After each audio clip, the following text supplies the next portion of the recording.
लक्ष्मण, ब्रह्मास्त्र बहुत विनाशकारी है, इसका प्रयोग नहीं करना चाहिए, इससे तीनों लोकों में विनाश होगा। श्री राम के मना करने पर लक्ष्मण रणभूमि में लौट आए और फिर से इंद्रजीत से युद्ध करने लगे। इंद्रजीत अदृश्य होकर बाण चला रहा था। अचानक उसने लक्ष्मण पर वीर घातनी अमोघ शक्ति का प्रयोग किया। लक्ष्मण के प्राण अभी शेष हैं, लेकिन सूर्योदय से पहले उन्हें उपचार नहीं मिला तो उनकी जान बचाना असंभव होगा। कैलाश पर्वत और हिमालय पर्वत के बीच में द्रोणागिरी नामक पर्वत श्रृंखला है। उसी पर्वत श्रृंखला में एक ऐसा पर्वत है जिस पर कई तरह की गुणकारी आयुर्वेदिक औषधियां उगती हैं। उन्हीं में से एक संजीवनी बूटी भी है, जिसे यदि समय पर दिया जाए तो मृत शरीर में भी प्राण आ सकते हैं। मैं सूर्योदय से पहले संजीवनी लेकर नहीं आया तो अपना मुख आपको कभी नहीं दिखाऊंगा। हनुमान संजीवनी बूटी लेने के लिए प्रस्थान कर गए।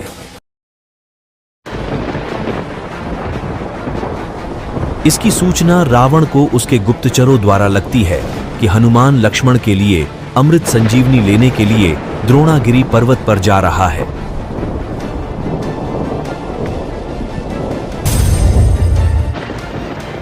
द्रोणागिरी पर्वत पृथ्वी के दूसरे छोर पर है, जहां से एक रात में संजीवनी लेकर लौटना असंभव है, तो हमें चिंता करने की आवश्यकता नहीं है पिताजी। लेकिन रावण कहता है कि इंद्रजीत, तुम शायद अब तक हनुमान की शक्ति को नहीं पहचान पाए हो। उस वानर के लिए कुछ भी असंभव नहीं है, इसलिए हमें एक प्रयत्न अवश्य करना चाहिए। तब रावण हनुमान को रोकने के लिए कालनेमी राक्षस को बुलाता है। हनुमान द्रोणागिरी पर्वत पर लक्ष्मण के लिए संजीवनी बूटी लेने के लिए गया है। यदि वह सूर्योदय होने से पहले संजीवनी लेकर आ गया तो लक्ष्मण के प्राण बच जाएंगे और हमारा शत्रु जी उठेगा। कालनेमी, तुम अत्यंत मायावी हो और छल करने में तुम्हारा कोई मुकाबला नहीं है। तुम्हें केवल इतना करना है कि किसी भी तरह करके तुम हनुमान को रास्ते में रोक लो, और अगर यह भी ना कर सको तो केवल इतना करो कि जिससे हनुमान सूर्योदय से पहले संजीवनी लेकर ना लौट पाए। कालनेमी राक्षस अत्यंत मायावी था। छल बल में उसका कोई मुकाबला नहीं था। रावण का आदेश मानकर कालनेमी तुरंत हनुमान को रोकने के लिए प्रस्थान करता है।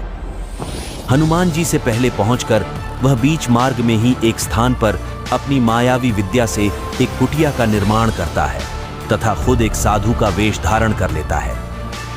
हनुमान जी को रास्ते में जाता देखकर कालनेमी श्री राम नाम का भजन करने लगता है। जय श्री राम, जय श्री राम, इस जग में है एक ही नाम जिससे बन जाते सारे काम। जय श्री राम, जय श्री राम, राम का नाम है सुकून का धाम, हर मुश्किल में वो देते आराम। सच्चे दिल से जो लेते हैं नाम, उनकी सुधर जाती हर शाम। दुख हो चाहे या हो आराम, हर पल में है। हनुमान जी को जिज्ञासा होती है कि ऐसे दुर्गम स्थान पर श्री राम का कोई भक्त है जो कि उनका नाम से भजन कर रहा है। एक राम भक्तों की कुटिया जानकर हनुमान जी उससे मिलने के लिए नीचे जाते हैं। महात्मन, आप इस दुर्गम स्थान पर श्री राम के कोई भक्त मालूम होते हैं। तब साधु रूप धारण किया हुआ कालनेमी राक्षस हनुमान जी को अपने बातों में सम्मोहित कर लेता है और यह प्रदर्शित करता है कि वह बहुत बड़ा ज्ञानी है और वह सब कुछ जानता है। मुझे पता है कि तुम संजीवनी लेने के लिए आए हो। महात्मा, आपको यह कैसे पता? मैं भी श्री राम का भक्त हूं और उनकी महिमा से सब कुछ जानता हूं। आपसे निवेदन है कि आप बहुत दूर जा रहे हैं, इसलिए कुछ समय रुककर यहां पर विश्राम कीजिए।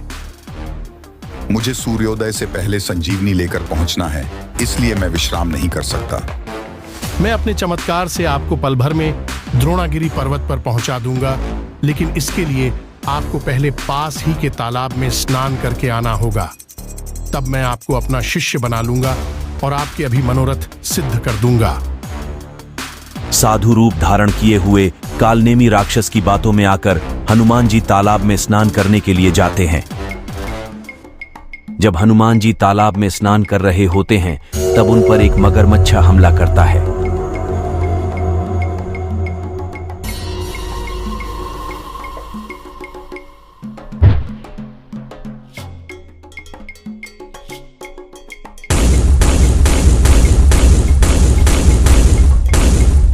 देर मगरमच्छ से उलझने के बाद हनुमान जी के हाथों वह मगरमच्छ मृत्यु को प्राप्त हो जाता है और मरते ही उस मगरमच्छ के अंदर से एक स्त्री की दिव्य आत्मा निकलती है। मैं एक देवकन्या हूँ जो कि एक साधु के श्राप के कारण मगरमच्छ बन गई थी। आपके हाथों से मृत्यु को प्राप्त होकर मैं अपने श्राप से मुक्त हो गई हूँ।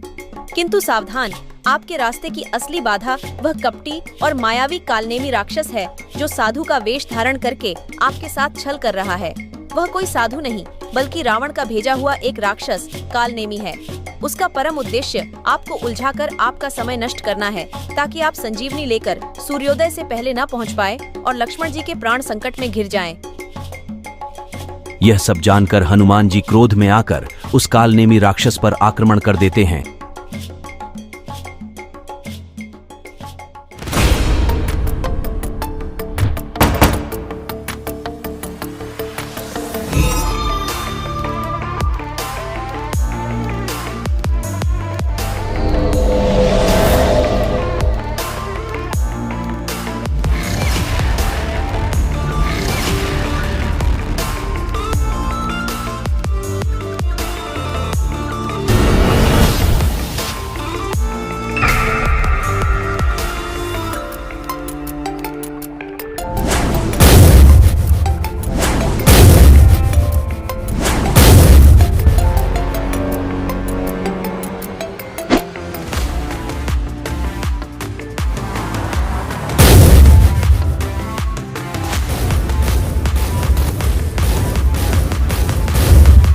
और कुछ समय की झड़प के बाद वह कालनेमी राक्षस का वध कर देते हैं। कुछ समय पश्चात हनुमान द्रोणागिरी पर्वत पर पहुंच जाते हैं। पूरा पर्वत दिव्य औषधीय गुणों वाली अनेक जड़ी बूटियों से भरा हुआ था, जिन्हें देखकर हनुमान जी को समझ में नहीं आ रहा था कि उनमें से अमृत संजीवनी कौन सी है। लेकिन वक्त की कमी होने के कारण हनुमान जी प्रतीक्षा नहीं कर सकते थे। तब हनुमान जी अपना विराट रूप धारण करते हैं और औषधियों से भरा हुआ वह पूरा पर्वत ही उठा लेते हैं। लक्ष्मण भैया, थोड़ी देर और पीड़ा को सहन कर लो, मैं अतिशीघ्र आपके पास आ रहा हूं। जय श्री राम।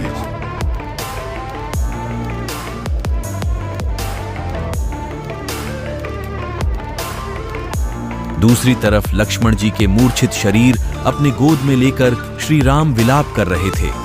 उनकी नजरें लगातार हनुमान जी की प्रतीक्षा कर रही थीं। अचानक हनुमान विशाल रूप में पर्वत को उठाए आते हुए दिखाई देते हैं और सभी के चेहरे पर एक संतोष की झलक नजर आती है। संजीवनी बूटी से भरे पर्वत को हनुमान जी भूमि पर रख देते हैं, जिसमें से वैद्यराज सुषैण संजीवनी बूटी की पहचान करके उसकी पत्तियों को पीसकर लक्ष्मण जी को पिलाते हैं। कुछ ही समय बाद लक्ष्मण जी पूर्ण रूप से चेतना में आ जाते हैं और उठ खड़े होते हैं।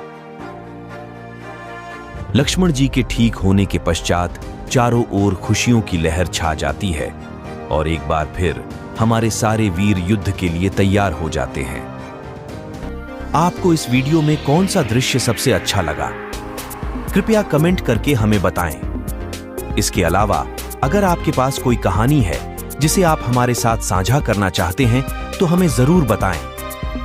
अगर आपको यह वीडियो पसंद आया तो कृपया इसे लाइक और शेयर करें। हमारे चैनल को सब्सक्राइब करना न भूलें ताकि आपको इसी तरह के और भी दिलचस्प वीडियो मिलते रहें।